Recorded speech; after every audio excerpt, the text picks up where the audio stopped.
In the dining room, Mr. and Mrs. Han are still here. Dad suggested that they stay here for dinner. With Jeevan gone, they reluctantly agreed to dine with us. I can see the tense echoes on their faces. They can't even eat properly, consistently receiving messages and calls from their pupils, Jeevan and Kang Doyeon, which they are not answering. Mr. and Mrs. Han sit across from me. Wine is beside me. My mom is next to her and dad is beside Mr. Han. Young Mr. Han, why are you sweating so much? The AC is on. I smink as he gulps and glance at his phone lying on his lap. Mr. Han, nothing, just a bit of stress. He fumbled with his word, avoiding eye contact. Mrs. Han trying to cover for him. Yes, it's been a long day. Young leaning back with a smile.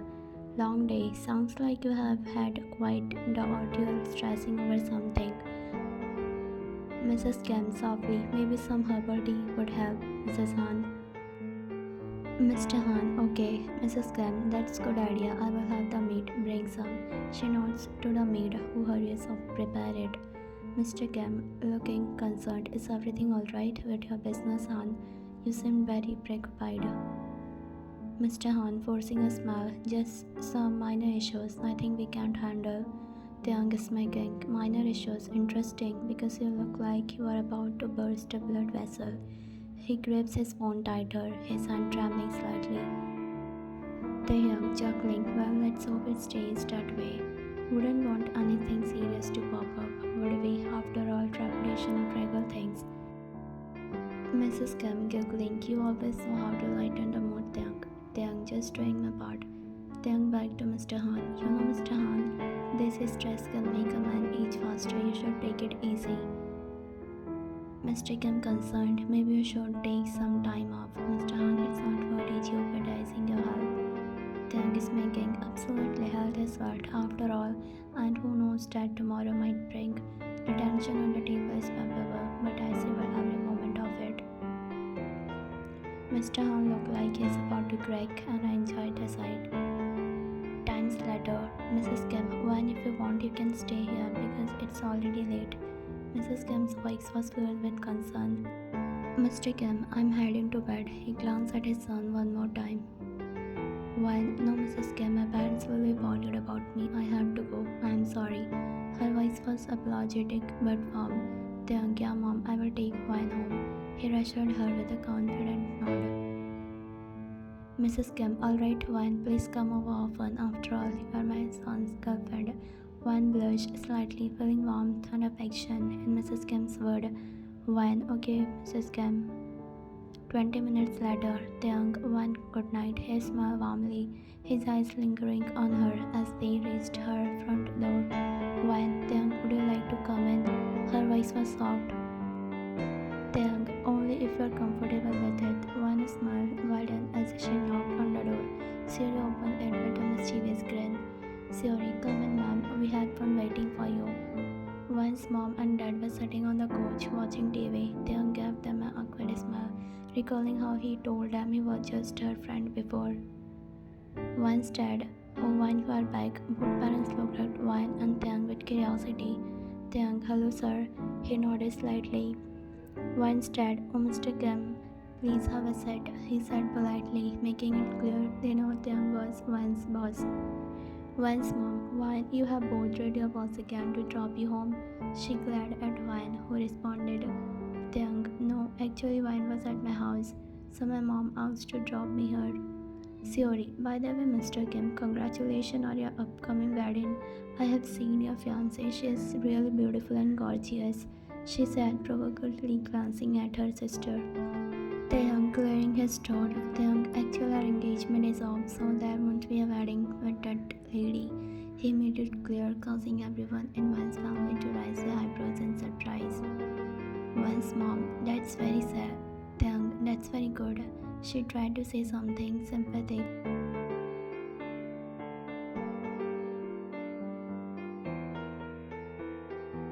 Sorry, Mr. Kim, but I thought she was a very good and beautiful woman, perfect for you. Young, being perfect on outside doesn't matter to me. I don't love perfection. You never know how someone is on the inside. Siri nodded, taken back by his word. Once said, Mr. Kim, do you want to tea or coffee? Taeyang smiling, please call me Taeyang. And yeah, I have loved a cup of tea. I have a lot of work to do after this. Once mom headed to the kitchen to make the tea. One, please don't overwork, okay? One whispered to him. He concerned evident. He nodded dressingly. Sorry, well, you seem very close to One. I mean, she went visit your home this late at night. Her tone was laced with curiosity. Taeyang, she is our manager, and yeah, she is very close to us. He replied calmly, meeting Yuri's gaze. Once said, if you bought her clothes, son, Taeyang, my daughter's Yuri's wedding in 2 days. You would be happy if you could attend. He invited warmly. Taeyang nodded. Taeyang, I will. Thank for the invitation. He smiled gently. After dropping Wine home, Taeyang headed straight to his house. Instead of entering through the front, he went to the back. Taeyang stood at the center of the control room, his expression hard and focused. Dressed in a sharp-black suit, he radiated an aura of authority and determination. He turned to face his assembled team. Each member was a specialist in their field, handpicked by Taeyang for their expertise and loyalty. There is a Hyunjin, the master hacker who could penetrate any digital defense. Lisa, the surveillance expert. Taeyang addressing his team. Our targets are Mr. Han, Mrs. Han, and Kang Do-yeons. They have been involved in series of illegal activities, including embezzlement, tax evasion, and fraudulent business practice. Hyunjin nodding. I will already started probing their digital infrastructures. It won't be long before I find something incriminating. Lisa, I will get my team ready for ground surveillance. We need eyes, ears inside of the house. Soon, I will start analyzing their financial records. Any signs of embezzlement or fraud will be flagged immediately. Hyunjin settled into a workstation, fingers lying over the keyboard, lines of code streaming across his screen as he hacked into the Han's family's financial servers. His goal was to uncover any digital evidence of their crimes. He guessed Hyunjin, muttering to himself, let's see what secrets you are hiding. After hours of relentless probing, Hyunjin's eyes light up. He found a series of suspicious transactions, large sums of money being found through the offshore accounts. Meanwhile, Lisa was interviewed. Her team operative strategically positioned any harm family's properties, occupied a state-of-art of surveillance gadgets. They monitored every move of their targets. Lisa whispering to her earpiece. Team maintained visuals on Mr. Han's report any unusual activity. Operative 1, cooperate Lisa, we have got eyes on him. As Lisa blended into the crowd, her eyes never left the Hans family's mansion. She knew that one slip could compromise the entire operation. Back to the headquarters, Subin was buried in piles of financial documents. He meticulously combed through the Han family's business accounts, looking for anomalies. His sharp mind and analytic skills soon paid off.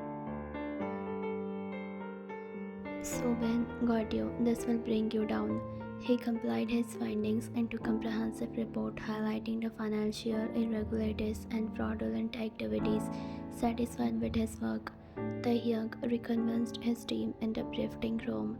The atmosphere was charged with anticipation. Hyunjin, Lisa, and Subin presented their findings, each piece of evidence painting a damning picture of Han family.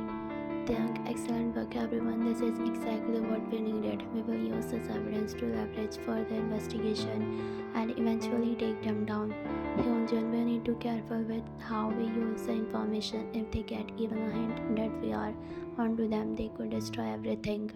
Lisa, our surveillance will continue. We will keep gathering evidence until we have enough to ensure they can't escape justice. Subin, I will continue monitoring the financial activities. Any new transaction or suspicious activities will be flagged immediately. Taeyang, stay vigilant. This is just beginning. We need to go through and patience. In the morning, despite only 3 hours of sleep, Taeyang woke up, his mind already buzzing with the data. He made his way to the living room, his steps purposely and determined.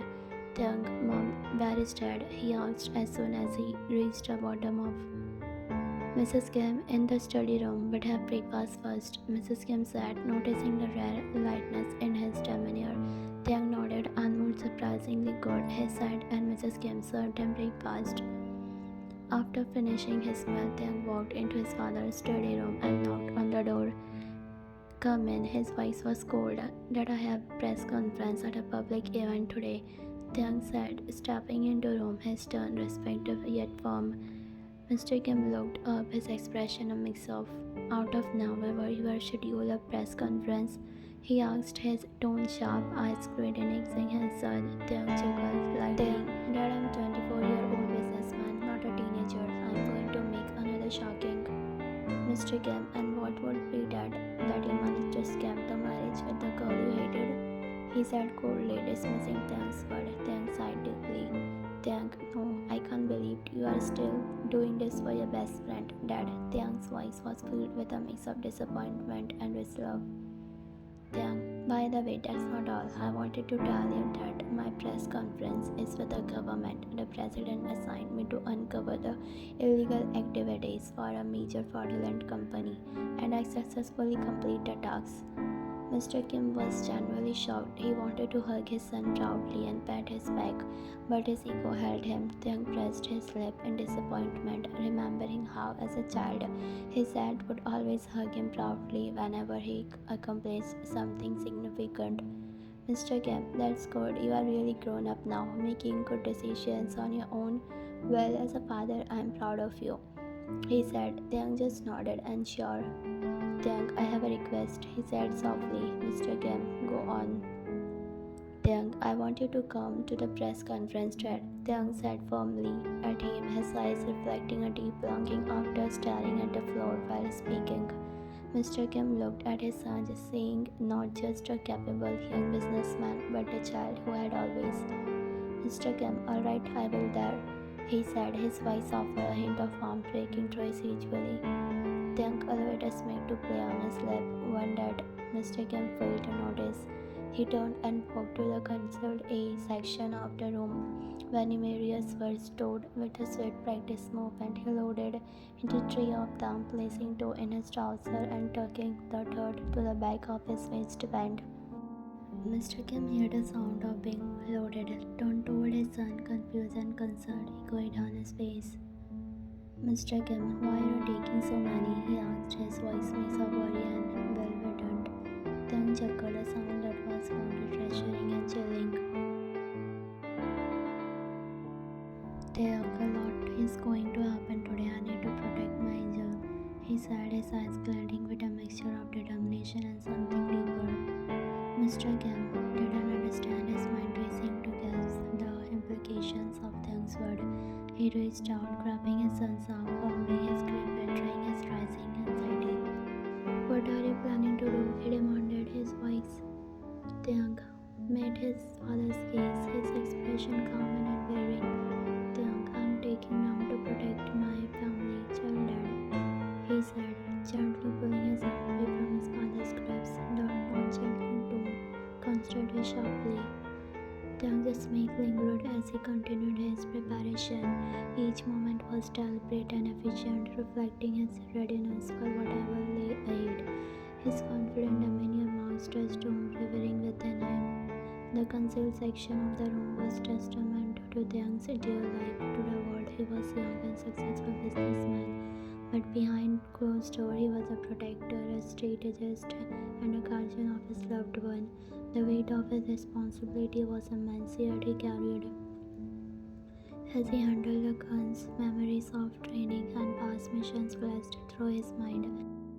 He was not just preparing for an event, he was preparing for a battle, one that required both his business acumen and his combat skill.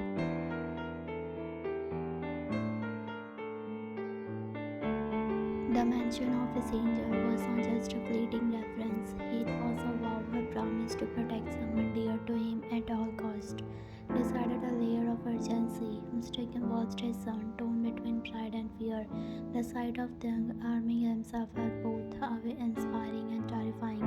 It was a stark reminder of the world Mr. Kim, Taeyang, his voice softened, a rare vulnerability showing through. Taeyang paused, his eyes meeting his father. For a moment, the room was silent, tension palpable. Then, with a determined nod, Taeyang resumed his preparation, his resolve unwavering. Taeyang, trust me, Dad, everything will be fine, he said, his voice a blend of reassurance and still, as if honest. He gave his father one look lost, a mix of confidence and unspoken emotion in his gaze. Then, with a final nod, he turned and left the room. After leaving the study room, Taeyang pulled out his phone and made a call. Taeyang, send 30 man there, no mistake or elevate. I will be heading to my office boardroom with my dad. His voice was commanding, every word precise. Young Junior's boss, everything is ready. You can go to the office without worry. Taeyang, no, Young, I can't be at ease until my love is safely in my arms. He said, his tone firm and unwavering. Just then, his father peered, ready to leave. Taeyang gave him a smile, masking the turmoil within. 20 minutes later, Taeyang and his father arrived at the office, surrounded by men and guards. The atmosphere was tense, with numerous businessmen present, including Mr. Han, whose face showed an unusual nervousness. Mr. Kim greeted Mr. Han with a handshake, while Sojun, Taeyang's assistant, stayed close. When Sojun has finally arrived, he needed his manager to display the presentation on the screen. Sojun, sir, I have been calling Wan for a while now. She hasn't arrived, and she is not answering her phone either. Her worry